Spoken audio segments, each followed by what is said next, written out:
I really struggled throughout college with my own health issues. Okay. I was struggling with my hormones, and doctors just repeatedly wanted me to go on birth control. Right. That was kind of their only answer for me, and it made me crazy. I just kind of took it into my own hands to figure out what the heck was going on with my body.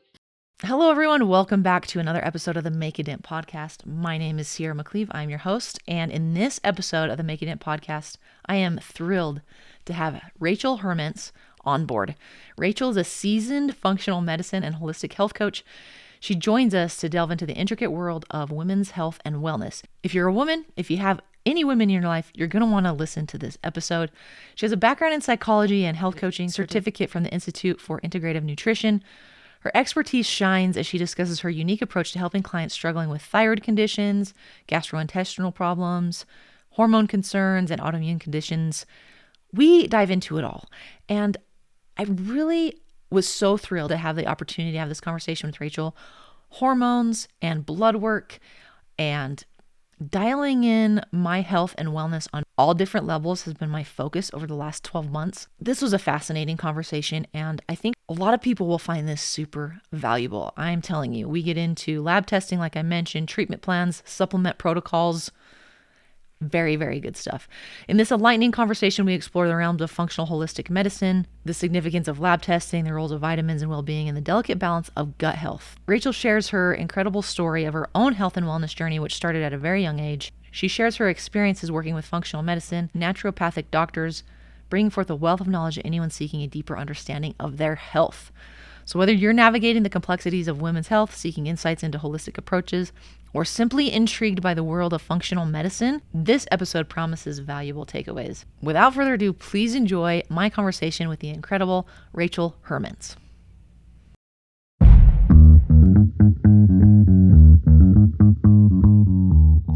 Hey everyone, welcome back to the Make a Dent podcast. I'm super, super excited for our show today and our guest, Rachel Hurmence. Said it right? Yep, you did. I did? Okay. Yep. Rachel Hurmence. She goes by @RachelClaire with an E.HHC on the socials. And I'm really excited to dive in today. Rachel is very interested and does every day what I have been diving into myself over the last 6 months, year, maybe a couple years. But I'll just go in with your bio here. Rachel is a functional medicine and holistic health coach that works with a network of clinicians to provide her clients with lab testing, treatment plans, supplement protocols, and health coaching. She works with a wide variety of people who struggle with thyroid conditions, gastrointestinal problems, hormone concerns, or autoimmune conditions. Rachel has a degree in psychology and studied at the Institute for Integrative Nutrition to receive her health coaching certificate. She's currently studying to take the board exam through the National Board of Health and Wellness Coaching at the end of this year. She has experience in women's health and weight loss coaching and has worked with a variety of functional medicine and naturopathic doctors. She's originally from Georgia, but moved to Utah 2 years ago to pursue her passion for outdoor adventures in the mountains. Rachel, welcome to the Make It In podcast. Hi, it's so great to be here. I'm very, very excited to have you here. So our introduction is a little unusual for my pod. We met on a Facebook group.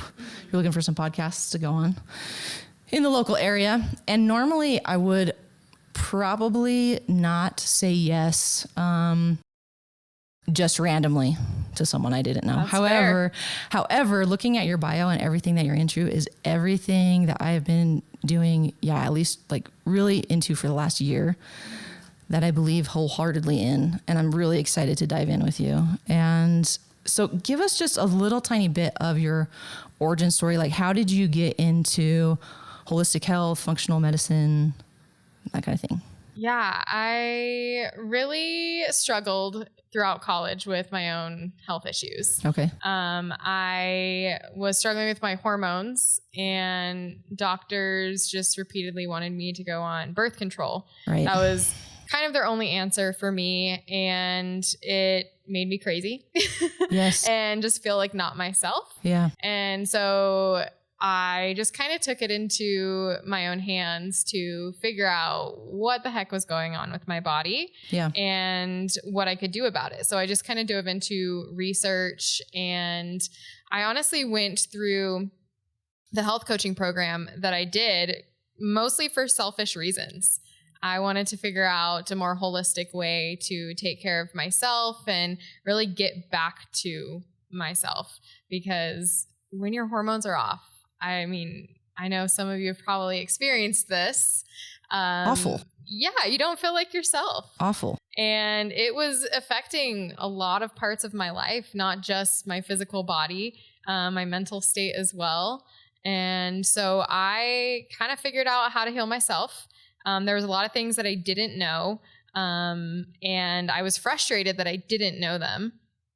So then I really kind of took that and wanted to just scream from the rooftops about all of these things that I learned along the way, and how easy it could actually be to maintain your health as long as you have the information that you need. Oh my goodness. So much to dive into here. How did you go to so many doctors that you were finally like, this is wild and no one can give me an answer? Or was there someone like guiding you, mentoring you that said, hey, let's try some holistic stuff, or let's see what we can do ourselves? Like, how did that happen? That's very intriguing to me, because I think a lot of people just keep going down the traditional Western, right, medicine path, and just keep taking whatever pills they say, keep doing this and that, and they don't shift.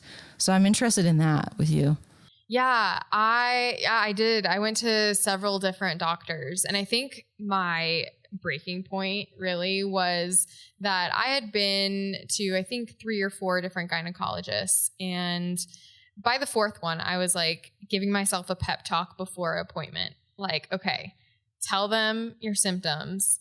If they tell you to get on birth control, ask for a different solution. Like, I was literally trying to hype myself up to like stand up for myself.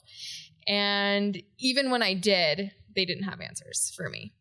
And I think a moment that really sticks out to me in my journey was I ended up in the ER at one point because I was just like, I feel like I'm dying, and somebody has to know something or do something. And what did they do? They made me take a pregnancy test, and they gave me like a shot of like steroids or ibuprofen or something. Oh my gosh. To help with the pain that I was experiencing. And they're like, yep, that's it. Everything else looks normal. So that's what you get. And I was like, no. And so I would go home and just do a lot of research and on, the most qualified like sources. And I was just constantly searching for a diagnosis and not finding it. And I feel like I just kind of swung in the other direction from Western medicine to just like, okay, I'm going all natural, swearing off doctors completely. I was really just kind of angry at the whole system. Yeah. Yeah. For a good reason. And then through health coaching, I realized that there were several avenues of more holistic, natural methods. And in my program, we kind of like learned a little bit about functional medicine. But then once I was out of school and everything, I actually worked for a while in a naturopathic clinic and kind of saw that side of medicine where it wasn't just traditional Western medicine, but they utilized a lot of tools such as lab testing and even prescriptions in certain situations. And so I learned a lot about blending the two, kind of finding the balance between Western medicine and just holistic practices. I love that so much. My doctor right now that I've been using that has helped me so much in the last year has that very similar approach. So he spent a lot of time in traditional Western medicine and just like hated it. So he has that background and I love him so much. He's like significantly improved my quality of life in the last year. And I'm so glad that you found that path. So a couple things. How do you define functional medicine, and like what is that to you? How I like to explain it is that it is alternative healthcare, where we're looking at the body as a fully connected system, because it is. All of our organs are communicating with each other. All of our cells communicate with each other. So really looking at the whole body to get to the root cause of disease, illness, symptoms, and treating the root cause instead of masking it with medications, essentially. Because if you think about traditional medicine, we have a lot of specialists and they are fantastic. You know, they are great at their jobs. They know an incredible amount about specific body systems, but oftentimes they're not communicating with each other, the specialists themselves. And so one person is not getting as much support as they should be getting and could be getting because there's not a lot of communication. So infuriating. I'm so glad you took charge of that. That's one thing I'm trying to teach my kids. I have sisters that are much younger than me that I'm trying to be like, most healthcare professionals, a lot of them are great. A lot of them are really great. I think nurses, like if you're a nurse, like you have a special heart. You are a special person that can be like a nurse or an EMT and a doctor. However, no one will care more about your health than you. And I think growing up, at least for me, it was kind of like that full trust was put in until it wasn't. And when it was broken, it was not good for me. We could get into that. But so functional medicine, looking at the entire body. I want to take one step back real quick. Then I want to come back to where we are. But you mentioned there were a few things that you learned that you had no idea about, that you like were actually mad about. Do you mind sharing one or two of those? Yeah. I think the biggest and most broad one was how much hormonal birth control affects your whole body, and how damaging it can be. And I say that not to say that nobody should be on hormonal birth control. You know, everyone needs to make the right choice for them. Get educated. Yeah. But I'm a huge proponent for informed consent. Right. Because when I went to the doctor for heavy periods, terrible cramping, they just, kind of told me maybe some of the side effects and was like, here, take this. But I had no idea what it was doing to my body. I had no idea. And had I had that knowledge, I might have made a different decision. And hormones are kind of something that takes a while to heal and to get back into balance if they get thrown off by medications or birth control. And so that was, I think, the biggest thing is that I had no idea what I was doing to my body by taking that. And it took me a while to recognize that that was the issue, because everybody's on birth control. I thought. Absolutely. Right. Everyone's just like, yeah, you're on birth control. Like, you got an IUD or somebody takes a pill or whatever. Sure. And so I didn't really put two and two together for quite a while. And I feel like I struggled for a long time before I figured it out. And I only really figured it out by researching my symptoms and kind of connecting all the dots, because my doctors weren't doing that. So really quick, and any of this you don't want to share, totally fine. We can edit that out. But once you started learning more, and I'm assuming got off birth control or something, hormonal, I don't know, influencers. Yeah. I don't know. Yeah. I guess that are made in a lab. I don't know. Right. How did you then try to work to balance them or do that naturally or fix kind of what had been shifted? I actually kind of decided that I wanted to come off several months before I did, because I was, one, concerned about my cycle, my period being as bad as it was before, the original reason I got on it. And I knew I couldn't live with that. And then obviously, like, for birth control, preventing pregnancy, right, I was scared. Yes. And so I just did a lot of research, really tried to support my body in a lot of different ways before I came off.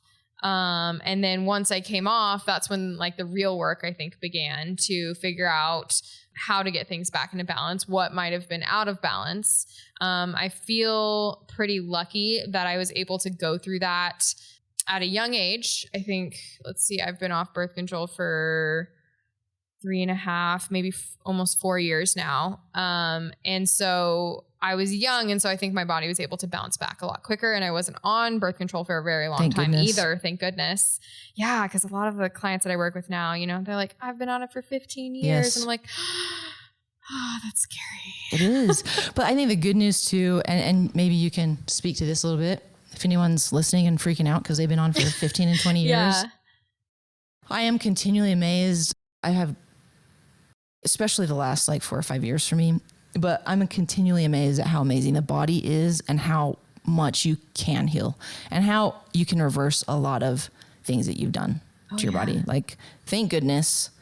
And I try to remember that in gratitude, even when I'm frustrated that maybe it's not performing how I want it to be. I'm like, hey, I can walk and I can do this and I like my legs work, anything. Anyway, but thank goodness. So you got into it to kind of heal yourself. I love that so much. That's so powerful. I'm also very grateful you figured that out at a young age, because there are many things. I mean, there's many things I'm glad I learned now. There's many things I wish I would have learned 18, 19, 20, 21. Yeah. For sure. But how long did it take you to start feeling better? Like to heal? Is it a continual thing? Was there a moment where you're like, I'm finally feeling a little bit better? Yeah, I think there was definitely a point where my cycles were consistent and I felt a lot better. I think the biggest difference that I noticed was mentally I was feeling a lot better. Birth control made me very, very anxious, like social anxiety, just like ridden with anxiety that I had never experienced before in my life. Like, it took me a while to even realize that that's what that feeling was. Okay. And so there was definitely a point where I felt better in that regard. I would say it was probably 4 to 6 months after I got off birth control that I felt like, okay, my hormones are, you know, in a better place now. However, then came a lot of gut issues. And I can't necessarily blame the birth control for that, because I cannot confirm or deny that that was the cause. However, I think it contributes, and the more research I do, it makes sense. Yeah. And so gut issues take quite a while to heal too, especially if you're doing it without guidance. And I was, because I swore off doctors and I was like, you know, I'm not going to go to them for help. And so I was just trying to figure it out myself and trying all these different diets or supplements or things like that without real direction. So I think that prolonged the experience for a lot longer than it should have been. But I think that took a while. I feel like I went through a lot of trial and error for maybe like 2.5 years, before I kind of really figured out, okay, you know, this is what's going on in my gut and this is how I can fix it. And these are the steps that I need to take. And even now with the clients that I currently work with, I always try to tell them that this is going to take a while. It's not a quick fix, but it is long-term. So even if it's going to take a while, think about the 20, 30 years of feeling good that you're going to have. Oh my gosh, 100%. So kind of maybe an odd question, but with all of the learning and education and experience you now have, what would you say to you? I can't remember how many years ago it was, 4 years ago, whatever, right after stopping birth control. What advice would you give? What protocol would you put yourself on at that point to make that turnaround quicker? I guess the first thing, and I guess one of my biggest regrets, is that I didn't do lab testing. That is like a hack. That is like how you can figure it out a lot faster. You got to have data. Mm-hmm. That is one thing that makes me mad is I wasn't taught to get labs and ask for labs.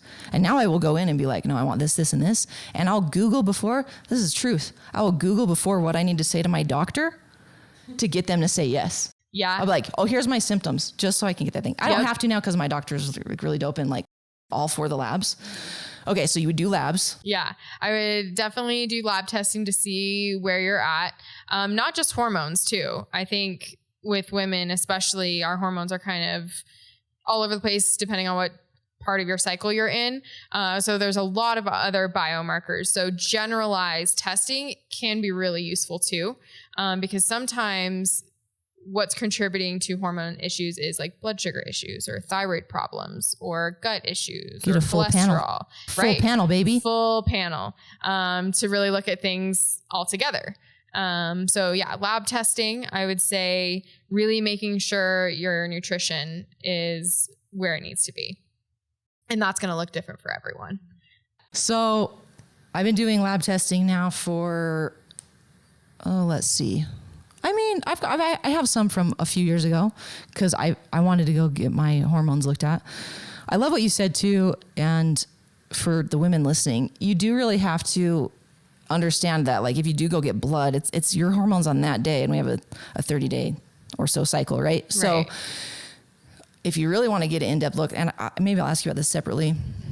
I saw someone once who did a 30-day hormone test, and I want to do that again.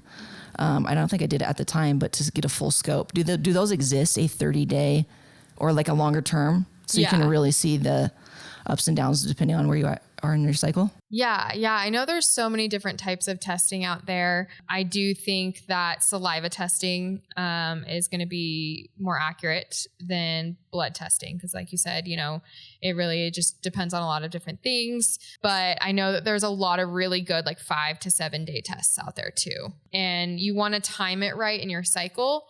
And this is something that's crazy to me now, knowing what I know, but there's a lot of people that aren't tracking their cycle at all, and they don't know where they are in their cycle for the most part.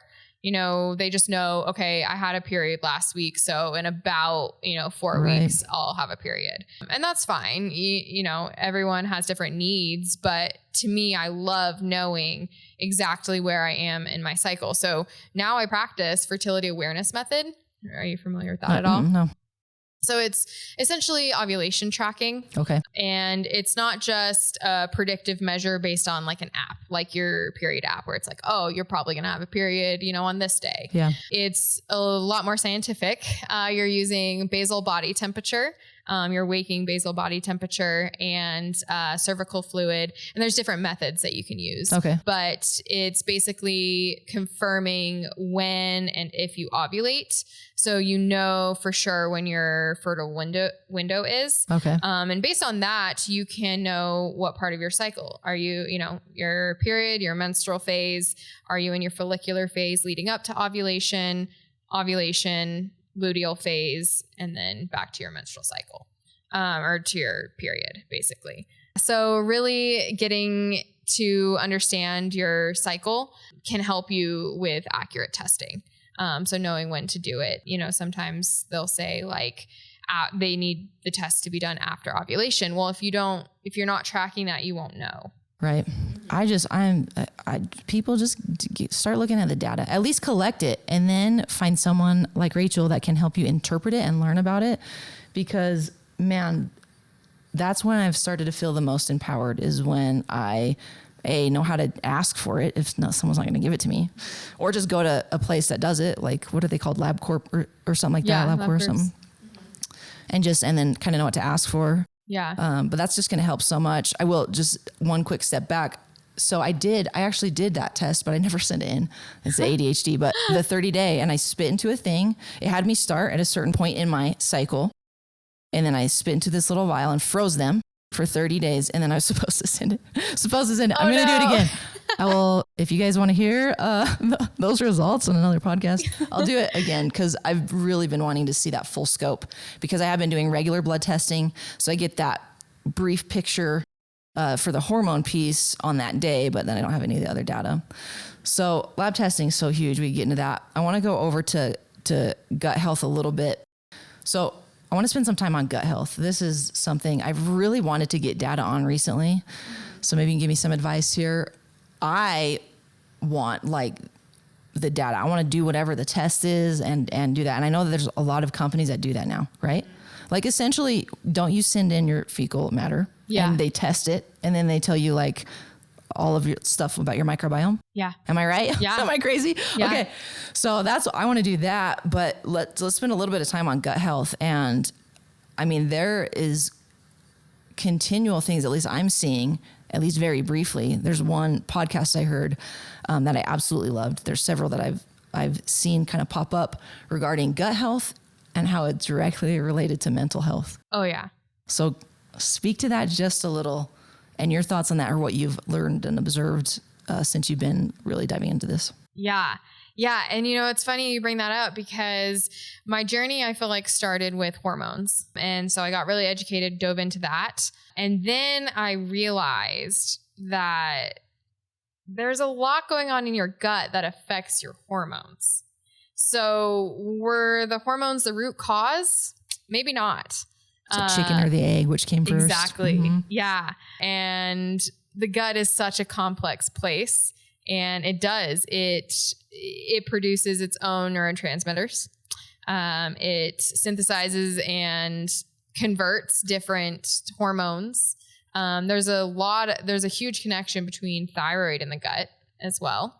And really, if there's dysbiosis, imbalances going on in the gut, your body overall is not going to be very happy because that's going to cause inflammation. People may have heard of like leaky gut. That's a huge issue. And with the gut brain connection, I think it's really important to kind of step back and look at, okay, what you're eating is affecting your gut. And if what your gut is doing is affecting your brain, directly treating mental illness is kind of masking things for some people. I want to preface that. Right. Yeah. Mental illness is real. It's not just all gut issues. There are imbalances Absolutely. and everything. But I think a lot of people are suffering now because of their nutrition and then the way that their gut is working because of that nutrition. And so it's really cool and trendy now to take care of your mental health. But I think we're still neglecting the fact that our brain sits in our body, and how we're treating our body is going to affect how our brain works. Yes, so much. And it's cool too. I mean, it's cool that it is trendy for the mental health stuff, because I do in one regard, right? I get what you're saying. It's cool because more people are talking about therapy. They're going to therapy. Like they're really trying to figure it out, which thank goodness. And I really do think the next level of that is gut health and nutrition. And listen, we could do a whole podcast and I could rant on like what I have some beliefs on about America's food system. We do not have the time and I don't have the caffeine. Right. You'd see a different side of me. But if someone's coming in with issues, I mean, we could pick one specifically.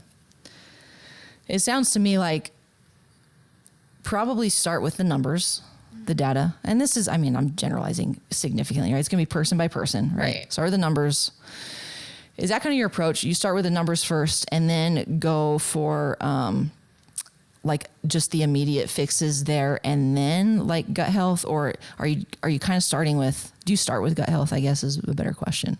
Is that one of the first things you look at or what? It kind of depends. I definitely prefer to start with comprehensive lab testing because we need to look at how things are working with each other, or maybe, not working with each other. And so for a lot of my clients, we start with a really comprehensive panel to see what direction we need to go in. Because with those biomarkers, we can, do some adjusting and kind of fix some of the easier fixes before maybe diving into more extensive testing or more extensive treatment plans. So I like to start with the numbers first, and then food first, nutrition, because I think that's something that moves the needle the fastest in terms of numbers in lab testing and then also feeling. So if someone's interested in really working on their gut health, and we've already talked about get a coach, big believer in coaches, what are some of the first steps that they can take on their own, and then maybe what they could take or expect from you if they're coming to work with someone like you? Yeah. In terms of what you can do on your own, there's definitely things that you could do starting tomorrow, but it wouldn't be a very specific approach. And I was just talking to somebody about this the other week with the gut, it is really hard to determine what the root issue is just based on symptoms. And that's why we do the stool testing. Yeah. So for example, we would do like a GI map is something that we run often. So the providers that I work with a MD and a nurse practitioner. And so they're the ones that does the ordering for these labs and interprets the results. And so that's going to give us basically the root problem, because with the gut, there can be so many different issues. For some people, it might just be underlying food sensitivities that they don't know about, an autoimmune condition they don't know about, a parasite, bacterial overgrowth, candida, the list goes on. And the treatments for those are going to be different. Okay. So I know hot topic is probiotics. Everybody's talking about probiotics. Everybody's taking probiotics now, which is great because they can be really, really impactful for gut health. However, there are a few conditions out there where it can actually be harmful. Maybe not harmful, but it can exacerbate symptoms. Gotcha. Same thing with diet. A lot of the times if people are having gut issue, they just go on like a really clean, strict diet, maybe just some protein and vegetables type situation. And even the vegetables, high fiber foods can be hard to digest if you've got issues going on. But things that you can do, get enough sleep. That's huge. That's when we digest a lot of our food. Work on your nervous system. Same reason. A lot of the times nowadays, we are on the go all the time. We're eating when we're stressed, and that hinders our digestion. So taking a few deep breaths before you eat is really it's simple. It's really simple, but it really makes a difference. And then people laugh at me when I say this. Well, my clients laugh at me. Hit me. I'm excited. I tell them, chew your food. Oh, yeah. Yeah. That is something that we're missing a lot of. So in a hurry. Mm-hmm. We're so in a hurry. We just kind of eat in like 5-10 minutes. And that is not enough time for our bodies to prepare for food, to prepare to digest. When we're chewing, we're actually secreting enzymes that are going to break down our food before it even hits our stomach. Oh my gosh, I love this. And if we don't have some of those processes, it's putting a lot of stress in our lower digestive tract. That makes so much sense. So hit me with a number. If you're talking to your clients and I'm your client, I'm like, I chew my food, Rachel. Yeah. Are you giving them like a song to sing in their head? Are you giving them a count?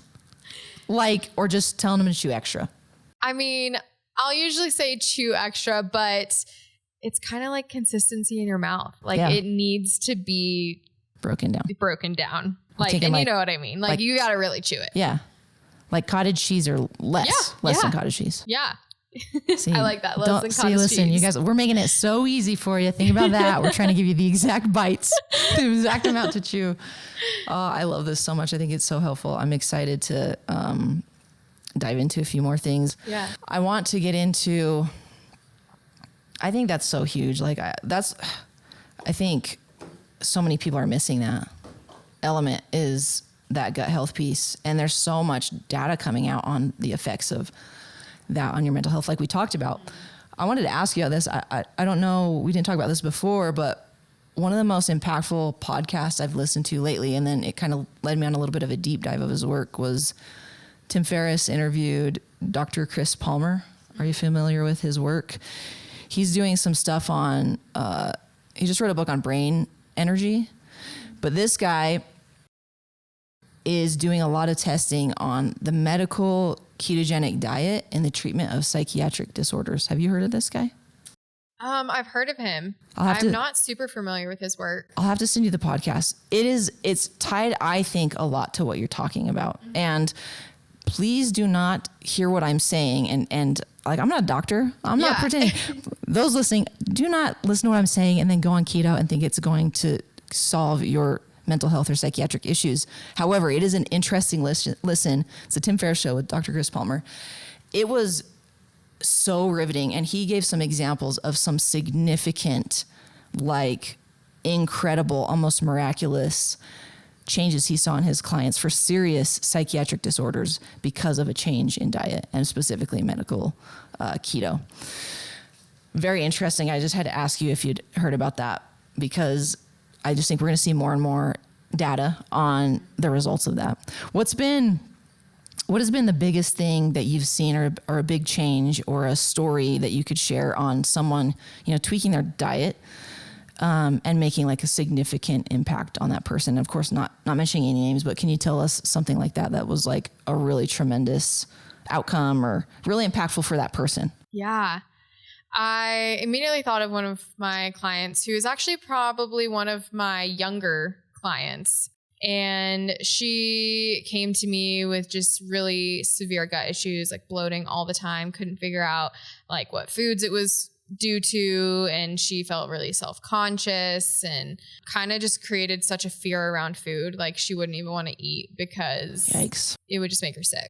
And we got working together, and she did a lot of work on her mindset around food, or I guess we did a lot of work around her mindset with food. And she started really understanding what to eat and how to fuel her body, even down to like eating more protein, because she was a pretty healthy eater before, but it was mostly, like the foods that are claimed to be healthy. They're marketed as healthy, but maybe full of sugar, or maybe, not so good. And so she thought she was doing a lot of good for her body, but we got her on like some more whole foods, a balanced diet, more protein, that kind of thing. And what was really life-changing about her experience was I saw the shift in her life. She changed her friends. She started hanging out with different people because she started recognizing that the people that she was around had really unhealthy habits, and they were really not happy people. Ooh. And she started to become more of a happy person because she started to feel better. She started to dream bigger. She actually quit her job because she realized that it was not making her happy. Yeah. And just not a good environment for her to be in. She was a smoker, stopped smoking. Wow. And it's just funny because all of these things came about through her coming in saying, like I have gut problems. Yeah. And then it became like, oh, actually, I think I'm going to change the direction of my life. I am starting to feel better. And so now I want more. I've got chills. That's so cool. That has to be insanely fulfilling, like to have that kind of an impact. Even if someone just sleeps better, like that's like you say it, like I'm trying to make it sound minimal, but that's huge.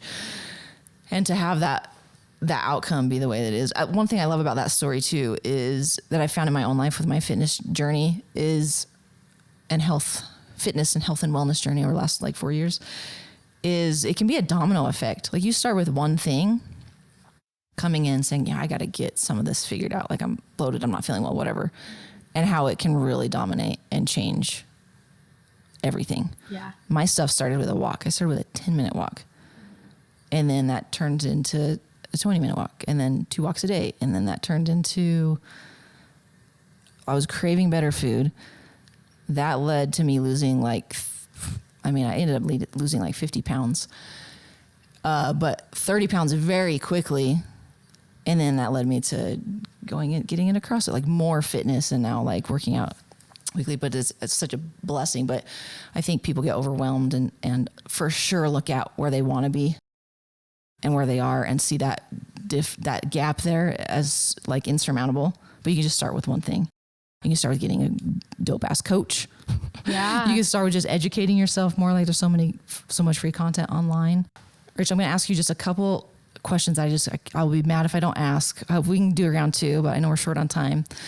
But you've probably seen a decent amount of lab results now. I want to hear what you're consistently seeing as an issue in men and women separately. Men first, or I don't care, women first, men first, separate them out, that you're constantly seeing over and over again is like out of, like you're seeing it regularly. Yeah. What do you think? So I don't work with a lot of men. Okay. I do have some, or I have worked with some. So I've seen a smaller, I guess, sample size. Okay. We just talk about men. women. But for women, and I feel like this is generally true for men too. So we can just kind of say across the board. Biggest one, blood sugar issues. Okay. Even if you're not diabetic, you can be pre-diabetic, or you can be experiencing insulin resistance. I know that's pretty kind of trendy in the health world now. Like people are talking about insulin resistance. So I see that consistently, even with pretty healthy people. Actually, a lot of the times with pretty healthy people. What are the symptoms that come with that? If that's an issue, if insulin resistance or like blood sugar comes up and is a concern, what are some of the symptoms people are likely to see with that? I would say fatigue is a big one, like inconsistent energy, crashes in the afternoon, low blood sugar too.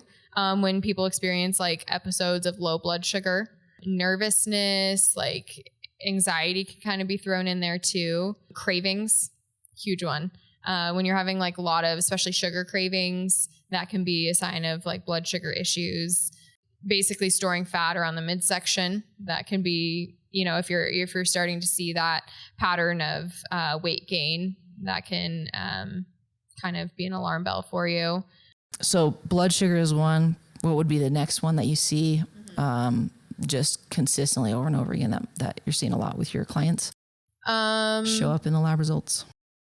Well, I can kind of touch on a couple like deficiencies that I see. That's what I was wondering. Okay. I thought of two. I thought of two. Okay. I wasn't fishing, but I was curious if that would come up. I thought of two. So I'm going to see if in my mind. Vitamin D. Yep. Okay. Yeah. And the next magnesium. Yep.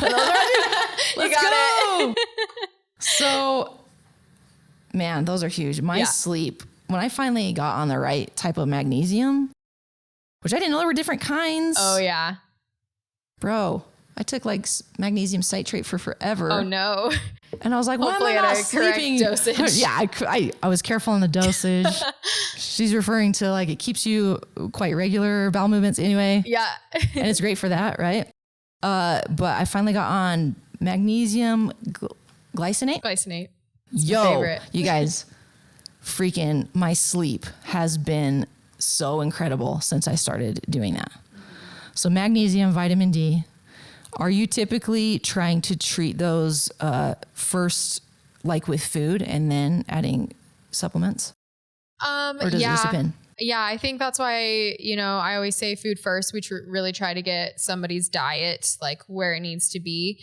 However, magnesium specifically is hard to get enough of in your diet. Our soil is just kind of depleted for the most part, and we're just not getting a lot of it from the foods that we eat. So a lot of the times people do need to supplement with it. I would say long-term, but maybe not long-term. I know I still take a magnesium supplement because I feel better with it. Yeah, 100%. I do too. So yeah, with that one, it is hard to get through diet.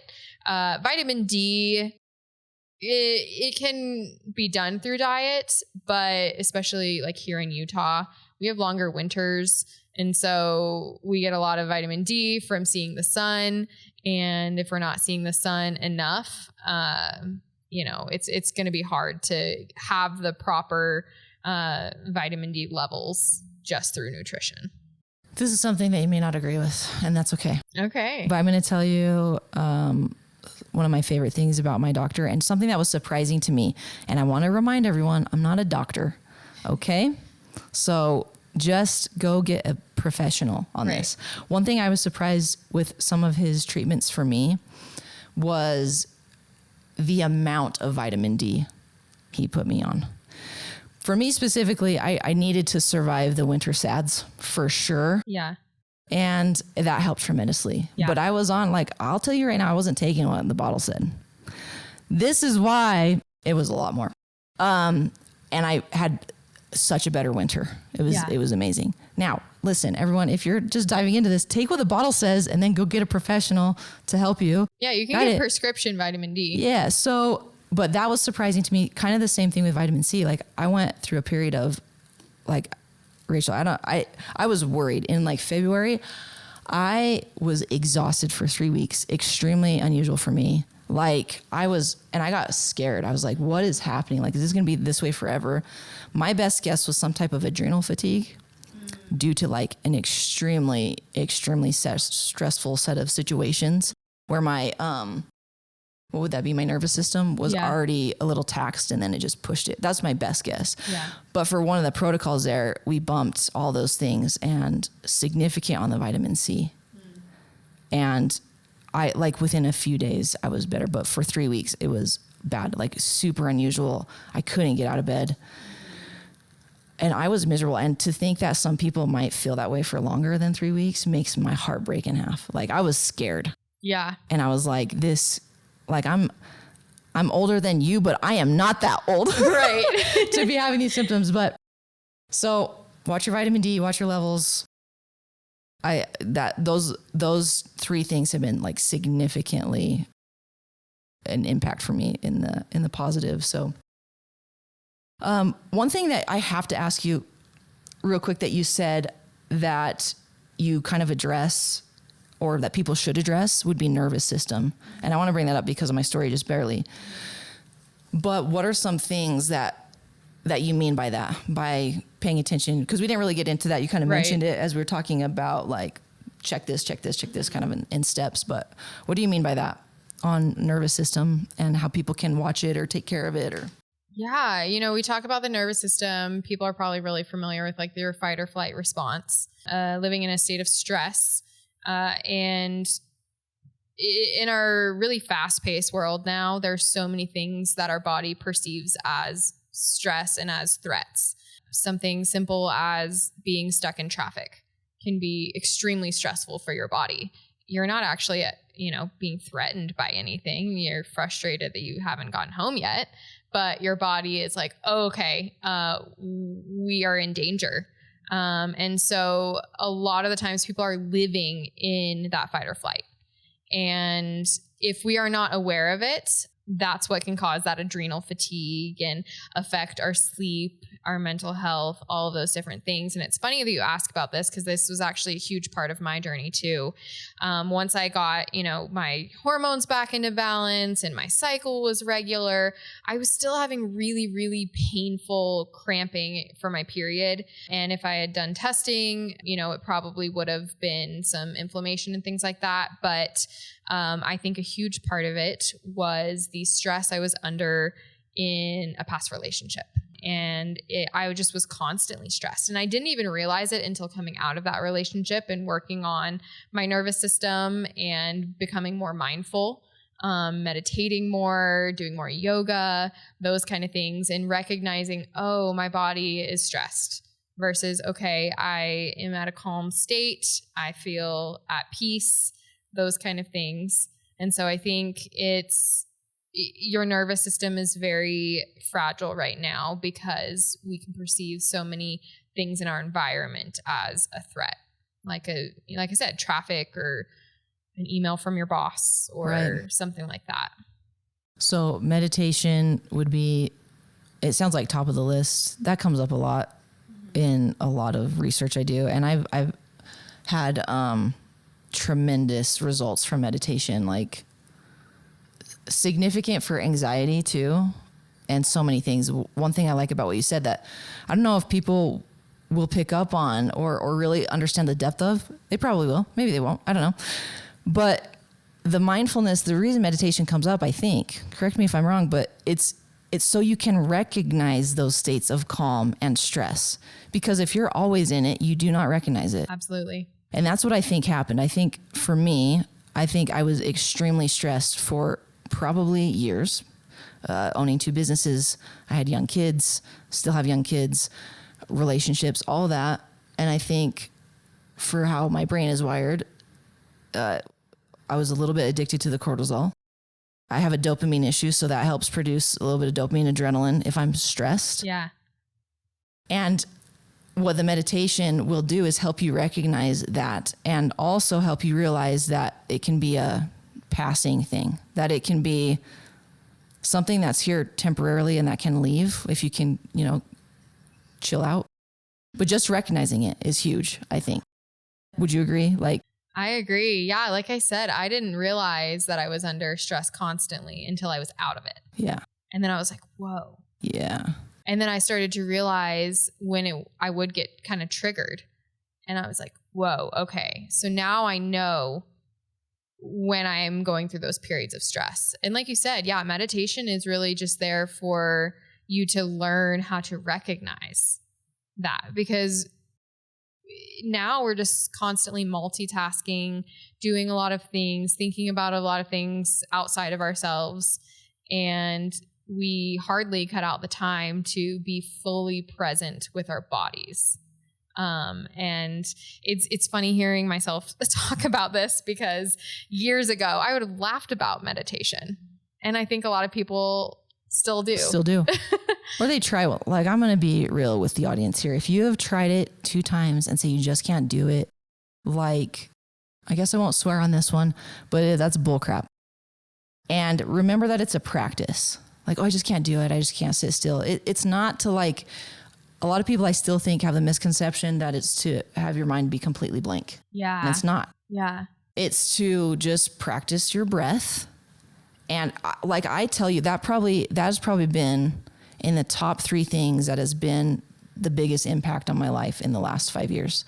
Like, before I knew I was late diagnosed ADHD, before I knew that was what was going on, was I would use meditation and my focus would be much better for probably 3 days after one session. Wow. Like, noticeably different. And my anxiety would lower.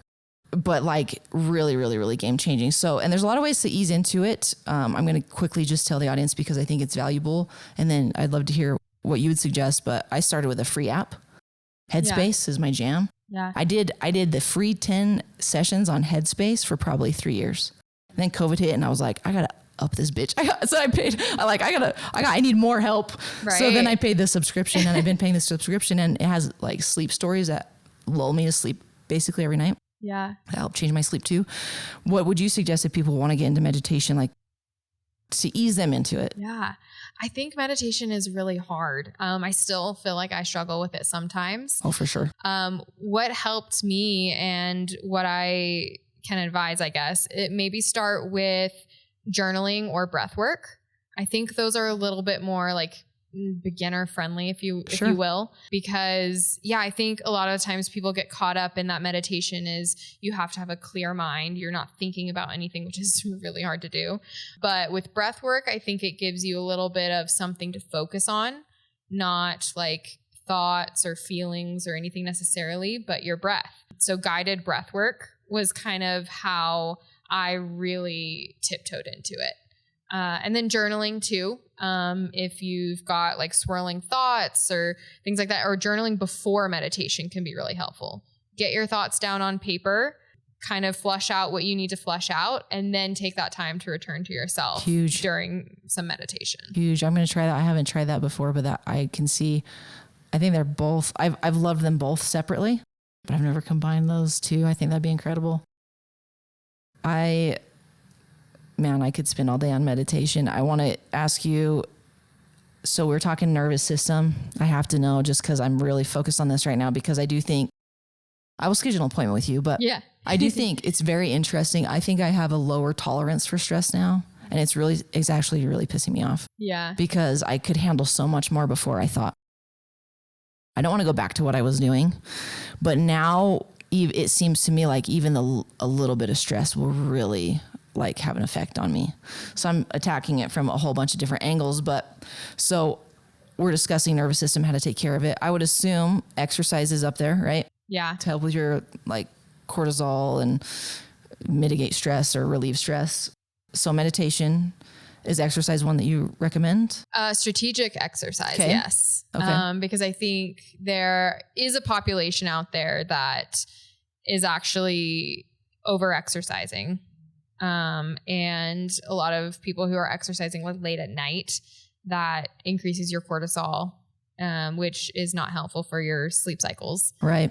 So then you're not getting quality sleep, and then it's affecting your nervous system and everything like that. So yeah, strategic exercise definitely helps, especially because, you know, when you are feeling good, you have energy. And if you're not really like burning that off, you probably aren't going to get as deep sleep, as quality sleep as you need to. And sleep really impacts the nervous system too. Huge. Sleep would probably, do you think, okay, so would those be your top 3 things? Meditation, exercise, and sleep? Or what would be your top 3 things to work on? Yeah. Ooh. Yeah. I think those would probably be my top. And then also just being aware of stimulants, caffeine. We all love it. Yep. We all drink it. Just being really aware and, again, strategic with how you're using it too. Yeah. Yes. Okay. I think in adaptogens, you could look into that too. Oh, that's one thing I did is when I called my doctor and I was freaking out, he was like, go pick up some adaptogenic, whatever. Like, I just went and found something that said adrenal. And same thing with the vitamin D and vitamin C. He's like, take probably triple because we're not in maintenance. We're in like, get it back together and like fix, and then you can go back down to maintenance. So I'm going to pick your brain on some more of that at some other point, but you guys get your sleep. Like please, that one is huge. That one is so huge and affects so many different things. I have been suffering with my sleep this week. First time in a long time. And my cognition is dramatically hindered because of that. And that's also annoying as hell. But that's the number one thing that I'm working on is like, okay, chill out on the stimulants in the afternoon because I know how they can affect me, and really focus on getting my sleep and my magnesium every night. Well, Rachel, this has been honestly such a joy. Thank you so much for coming on the podcast. One thing I want to mention before we close out, and we'll give like all your social handles and everything like that, is you just recently opened your own clinic or practice. Is that right? Yeah. Coaching business is actually virtual. Perfect. Mm-hmm. Oh, it is. Okay. Yeah. Great. So they can reach out to you on Instagram, which we'll talk about in just a second. And you've been doing that on your own now for a few months, right? Mm-hmm. Congratulations. Yeah. Thank you. That's very exciting. It's been really fun. If people want to connect with you, I said it at the beginning, but let's make sure we hit it now. But if people want to connect with you online, what's the best way for them to do that? Probably through my Instagram. That's probably where I'm most active. Rachel Claire with an E.HHC. Then I also have a website that has more information about me and what I do and things like that. And it's rachelclairehhc.com. Yeah, good. And they can people book through your website too? Yeah. Okay. Mm-hmm. Rachel is also on Threads. Oh yeah. We were speaking before rolling and I was like, we got to talk about Threads for like a minute because this is the first guest I've had on since Threads. Your posts are really dope on there too. Like I like your approach so far. So check her out on Threads as well. And Rachel, I hope that we can do a round 2. And if you could leave the audience with anything, a thought or anything, what would you like to leave the audience with? Just a reminder that some is better than none. I think we get caught up in a lot of these health topics, myself included, and it's easy to just get overwhelmed with all the things that you need to do and stuff you need to take, but take it one day, one choice at a time, and just know that some is better than none. Love it. All right, Rachel, thank you so much for being on the Make It Dent podcast. Yeah, thank you so much for having me.